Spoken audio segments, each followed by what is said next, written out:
Setelah ditunjuk sebagai perwakilan Kota Denpasar dalam Lomba Sekolah Sehat tingkat provinsi, SMKN 5 Denpasar pagi tadi dinilai. Kadis Pendidikan Kota Denpasar Wayan Gunawan berpesan, selain mengejar juara, namun yang lebih penting adalah upaya menanamkan pola hidup sehat sejak dini.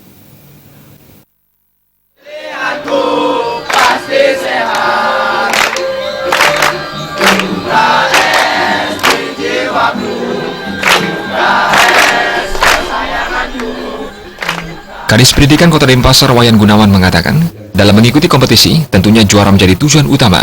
Namun dalam lomba-lomba sehat bukanlah suatu yang utama dan pertama, namun ada harapan yang lebih besar. Harapan tersebut adalah, bagaimana bisa memaknai lomba ini untuk memberikan nilai tambah bagi lingkungan khususnya sekolah, agar siswa dapat menerapkan pola hidup sehat. Lomba ini juga bisa menjadi motivator, bukan saja bagi sekolah, namun juga lingkungan di sekitarnya. Wayan Gunawan berharap di samping sekolah yang dinilai menjadi berprestasi, untuk yang sehat juga memiliki imbas bagi sekolah lainnya di Denpasar.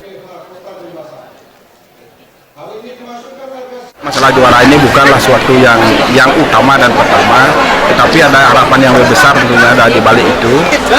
Yang pertama adalah bagaimana kita bisa memaknai daripada lomba ini untuk memberikan nilai tambah yang lebih besar kepada lingkungan kita.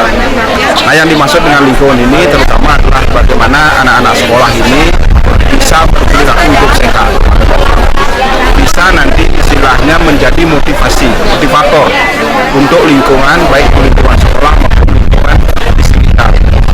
Nah, oleh sebab itu nanti kita berharap di samping nanti sekolah yang dinilai ini akan menjadi sekolah yang berprestasi untuk sekolah sehat.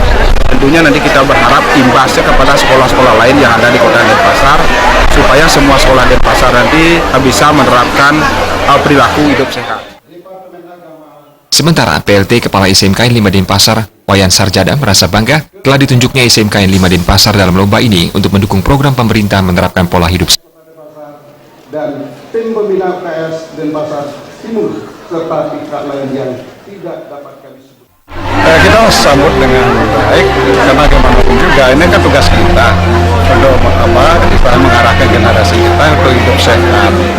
Dengan adanya lomba seperti ini itu menambah dari semangat kita untuk berjuang nanti, karena bagaimanapun juga kita akan tetap generasi selanjutnya adalah orang-orang yang betul-betul kita persiapkan sehat dari segi lingkungan kita harus tata, kemudian semuanya kita harus tata sehingga dia membiasakan diri baik di sekolah maupun di masyarakat, lebih-lebih di rumah tangganya sendiri. Usai memaparkan penilaian, tim penilai Sekolah Sehat Provinsi Bali selanjutnya menilai langsung ke lapangan yang didampingi pihak sekolah. Terima Bali TV.